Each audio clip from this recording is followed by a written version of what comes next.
Olá, quarentonas, tudo bem? Novamente, Priscila Carvalho falando. O assunto transição de carreira. Então, eu vou contar um pouco, vou tentar resumir ao máximo como que foi a minha transição de carreira. Eu sempre fui influenciada a ser duas coisas. A trabalhar em escola. Então, lembra que eu falei no vídeo anterior que a gente recebe muitas informações da nossa infância, a gente vê exemplos. E essas duas informações principais que eu recebi foi: a primeira, assim, que eu tinha que trabalhar em empresa. As pessoas da minha família que trabalhavam em empresa estavam numa boa situação, então eu pensava, já me imaginava, eu vou trabalhar em empresa, né, pra, né, eu ser assim também, eu ter dinheiro, eu tá bem de vida, né, enfim, eu ter conforto, que o principal, né, que eu pensava sempre foi o conforto e penso até hoje isso. E a segunda influência que eu recebi era para trabalhar em escola. Tanto que eu acabei me formando no magistério, pedagogia. Até então, pensava, poxa, eu vou trabalhar em escola, né? Eu vou ser professora, vou ser diretora de escola, enfim, né? Quando fiz pedagogia, pensava a esse respeito. Mas lá no fundo, eu sempre pensava em trabalhar em empresa. Até que, no meu último ano da faculdade, eu falei, vou fazer uma transição, eu vou trabalhar em empresa. E eu consegui unir o útil ao agradável, porque depois de um tempo eu trabalhei em atendimento ao cliente e depois eu fui trabalhar na área de treinamento, porque justamente eu tinha essa experiência como professora, eu tinha experiência de sala de aula, né, de fazer um planejamento, de dar aula. Então eu uni o útil ao agradável. Fui trabalhar em empresa, trabalhei minha vida inteira no ramo automotivo. Passei por várias montadoras na área de treinamento, então treinei vendedores, gerentes, né, a parte de liderança, bastante tempo inclusive, né, na parte de liderança, nessa parte na parte comercial mesmo, e foi maravilhoso. Tive a oportunidade de conhecer mais montadoras, então é legal que a gente conhece, né, os seus diversos mundos. E que acaba coincidindo, né, em algum momento, né, algumas coisas, mas enfim, foi um grande privilégio conseguir conhecer o Brasil todo praticamente. Tem poucos estados que eu não conheço por causa do meu trabalho. Então, realmente, assim, um privilégio muito grande. Então, eu sempre trabalhei nessa área de desenvolvimento de pessoas, né, com pessoas.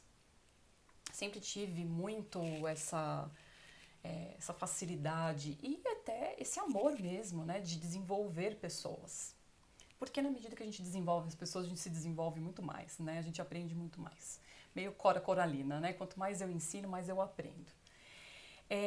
Só que isso era muito bom enquanto eu não tinha filho, né? Quando eu tive meu filho, quando eu realmente defini, bom, quero ser mãe, aí tudo mudou.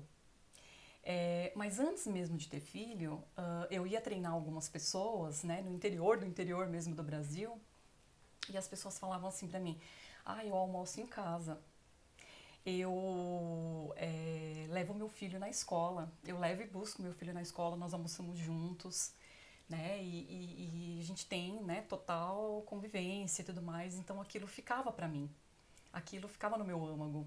Poxa vida, eu gostaria também de viver algo parecido. Enfim, mas eu fui no cronograma.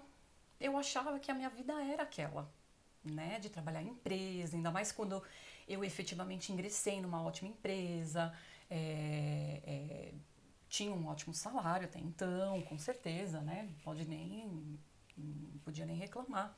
Ingressei numa ótima empresa e tudo mais, então sim, eu achava que minha vida era aquela. Como muitas de vocês devem achar. Não, minha vida é essa. Então, tive meu filho, deu 5 meses e meio, já deixei ele com a avó, né? Ainda mais foi uma paz muito boa, né? De deixá-lo com a avó. Então, ficou com a avó. Eu voltei a trabalhar. Então, lá no meu fundo, eu não queria deixar ele, mas eu precisava, ou melhor, eu achava que eu precisava. Por quê? Não, agora nós vamos morar num apartamento maior, agora a gente teve filho, a gente tem que dar um conforto maior para ele. E na verdade, o filho precisa da mãe. O filho precisa da sua presença.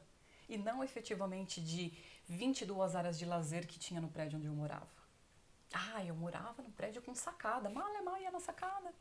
ia pouco na sacada. Por quê? Porque eu estava a semana toda trabalhando, às vezes até final de semana, saía num domingo para trabalhar, para viajar, para na segunda-feira estar dando treinamento. E aí, adiantava o quê? Né? Trabalhar para pagar boleto. E aquilo ia pesando, e aquilo ia pesando, até que, como eu não me via de uma outra forma, porque é o cronograma, a gente vive dentro de uma matriz, uma matrix. A gente acha que aquilo é o certo. Não, eu tenho que trabalhar em empresa, eu fui criada para fazer isso, né? E aí, eu falei, bom, então eu vou tentar fazer uma transição de empresa para trabalhar, para não viajar mais. Então eu consegui, eu fui até para um outro ramo que não era o ramo que eu tenho a maior experiência, né? No ramo automotivo, eu fui para o ramo de bancos. Foi bom porque eu não viajava mais e foi lá que realmente assim veio com tudo o planejamento financeiro, né? Poxa, vai trabalhar em banco, né? Tem que aprender educação financeira, né? Tem que aprender alguma coisa, né? Investimentos e tudo mais. Então, nada acontece por acaso na nossa vida, eu acredito nisso. Eu fiz essa transição justamente para parar de viajar. Porque eu encontrei o principal razão de ser. Então, minha principal motivação para fazer uma transição de carreira, na verdade, antes eu só fazia transição de empresa, para que eu não viajasse tanto, para que eu não viajasse nada de preferência, e estivesse pelo menos à noite com meu filho. Então, a principal motivação e razão era o meu filho, era acompanhá-lo, era estar presente, era ajudá-lo a fazer o dever de casa, era fazer a comida para ele, né? Então era tudo terceirizado, literalmente falando. Comida, tudo era terceirizado. Pegava trânsito, ele ficava com uma outra pessoa depois da escola, então ele já ficava integral na escola. Então, ai, nossa, pagava uma escola, né? Pagava uma escola, um valor considerável, tinha um apartamento grande, um suíte e tudo mais, com 22 áreas de lazer e não usava. Não usava.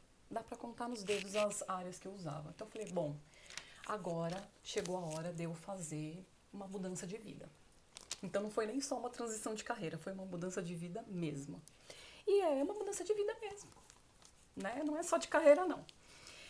No meu caso, então, o que eu fiz, né? Quando eu fui para a última empresa, foi quando realmente assim, aquilo começou a vir muito forte, porque eu não era do ramo de bancos e eu falava, não, mas eu gosto de desenvolver pessoas. Então foi quando eu comecei a fazer a minha educação financeira, o meu planejamento financeiro. Mudei de cidade, então eu falei, vou morar num apartamento menor, vou fazer uma mudança de cidade, um apartamento, assim, viver um degrau abaixo mesmo, para que eu conseguisse fazer essa mudança de vida. Estou onde eu gostaria de estar, profissionalmente falando? Não, não estou.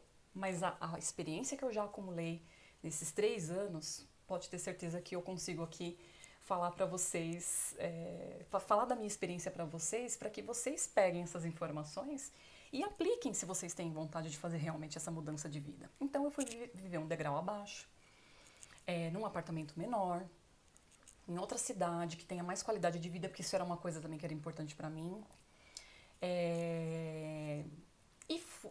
Comecei a juntar dinheiro. Então comecei a entrar num acordo com o meu marido, inclusive, para fazer essa mudança, porque eu falei, eu quero, né, desenvolver pessoas de uma forma mais autônoma e flexibilizar meu tempo, porque assim você não trabalha menos quando você trabalha por conta, você não trabalha menos. Você consegue flexibilizar o seu tempo. Então, essa é a diferença. Então, flexibilizando o seu tempo, você consegue ir no médico com seu filho, você consegue acompanhá-lo, você consegue parar um tempo, fazer a comida, levar uma vida mais saudável e assim por diante. E no final das contas, né, acabou até vindo, né, um segundo filho. Então, graças a Deus que eu fiz essa mudança, né, toda de vida, essa transição de carreira. Porque agora eu consigo também acompanhá-lo, não precisei deixá-lo. Então ele está fazendo 7 meses. Ele fez os 6 meses e eu não precisei, né, desmamar, não precisei parar com a rotina dele e sair da presença dele. Não, ele continua tendo a mãe dele ali cuidando dele, né? E eu continuo agora retomando, né, essa parte profissional, até porque eu dei uma parada mesmo por conta, né, de ter tido ele, né, de ter tido o neném. Então, essa foi a minha transição, vamos dizer assim, né? Essa foi a minha transição de carreira, no qual eu viajava, eu achava que eu tinha que ser aquilo, que eu tinha que fazer aquilo, e eu consegui fazer um planejamento, pôr o pé no chão, fazer uma educação financeira, viver um degrau abaixo, justamente para quê? Para que dê. É importante você conseguir pagar suas contas, não caia em balelas, sabe, de coisas que as pessoas falam pra você que parece que é assim, né? Você fazer uma transição de carreira, parece que é assim, ai, tranquilo, ai, vai ser lindo, maravilhoso, eu vou ter tempo, ai, eu vou acompanhar. Não é assim, tá? Não é assim. Eu vou falar dessas balelas, dessas coisas que a gente pode cair, né? Nessas histórias que a gente pode cair, né? Em relação à transição de carreira. Eu vou falar disso nos próximos vídeos. Mas assim, eu achei a minha motivação principal e fui correr atrás de fazer essa transição de uma forma bacana. E foi muito engraçado que quando eu fui para pedir as minhas contas, eu ainda não tinha coragem. Eu estava com tudo feito, já com tudo pronto, planejado, com pé de meia, né? Com 6 meses, né? De planejamento financeiro, de salário, né? Vamos dizer assim. Estava com tudo pronto. E mesmo assim, dá, sabe? Tem que ter, é um ato de coragem mesmo para você virar e falar, olha, quero as minhas contas e vou viver dessa forma daqui para frente. E no começo não é fácil, né? Você se vê ali, né, para você gerir seu tempo, para você realmente, né, equilibrar o seu tempo entre o seu pessoal e profissional, porque se mistura muito. Quando a gente vira autônoma e vai trabalhar em casa, né, é preciso ter muita gestão financeira, de tempo, de planejamento, enfim. Precisa realmente, assim, todo dia praticamente, você acordar e olhar lá o seu cronograma para, né, que tudo siga da melhor maneira possível. E mesmo assim vão ter o quê? As coisas inusitadas que acontecem, né? As coisas que saem mesmo, né, do cronograma, que saem do planejamento. Então, quem diria, né, que nesse tempo, depois que eu fizesse a transição de carreira, 2 anos depois eu fosse engravidar. Então, acontecem coisas inusitadas no meio do caminho e que a gente tem que aprender a administrar. Bom, resumidamente, é isso. Contando um pouco para vocês, né, do que foi essa minha transição. Hoje eu trabalho como coach, eu faço alguns treinamentos à distância, eu tenho treinamentos em plataformas online. Não viajo mais, né? Não faço mais viagens, justamente até essa última empresa que eu peguei era uma ótima proposta. Eu fui viajar, mas assim, meu coração, sabe? Poxa vida, vou deixar meu filho novamente, né? Foi uma experiência maravilhosa, né? Nessa última, mas eu acabei engravidando. Então, Deus mostrando, olha, minha filha, você fez transição de carreira, não é para você voltar mais atrás. Enfim, resumidamente falando é isso. Pense, né? Planeje. Não é uma coisa assim, tipo, ai, maravilhoso, olha, agora eu experimentei um pouco nessa pandemia, né? Eu experimentei um pouco como que é, né? Você trabalhar de casa, é maravilhoso. Não, não é. Porque quando o salário passa a não cair mais para você, né? Se você não tem esse planejamento financeiro, se você ali não senta, não liga para as pessoas, não faz networking, né? Não liga, não faz a parte comercial da sua própria empresa, né? Da sua pessoa. No meu caso, eu sou minha empresa, eu me vendo. Então, se você não fizer comercial, se você não ligar, se você não fizer divulgação, né? Marketing, no caso, se você não fizer planejamento financeiro, desculpa, vai dar ruim, tá? Mas enfim, vamos falar disso mais pra frente. Obrigada por ter acompanhado até aqui e até o próximo.